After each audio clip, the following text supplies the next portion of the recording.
नहमदुहु व नसल्ली अला रसूलिहिल करीम अम्मा बाद। आज कल आपने सोशल मीडिया पर देखा होगा मौलाना तारिक जमील साहब के बारे में तरह तरह की बातें हो रही हैं। पहले वो आसमान पे थे, फिर ज़मीन पे आ गए, उनको तबलीग जमात वालों ने क्यों निकाला।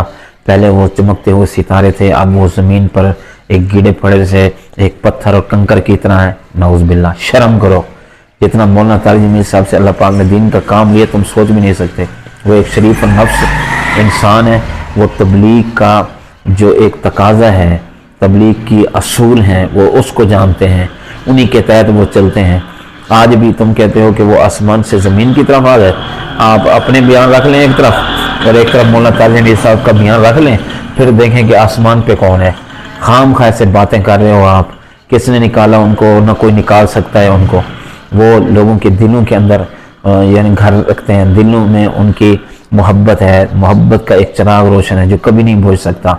वो अल्लाह पाक उनके लिए हर बंदा उनसे मोहब्बत रखता है और वो अल्लाह ताला की तरफ से हमारे लिए एक नेमत से कम नहीं है।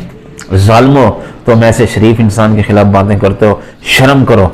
अल्लाह सुब्हानहू व तआला ने उनसे काम लिया और इंशाल्लाह लेते रहेंगे। तुम्हारी ये बकवासें उनका कुछ भी नहीं बिगाड़ सकती। वो कल भी चमकते हुए सितारे थे और आज भी चमकते हुए सितारे हैं।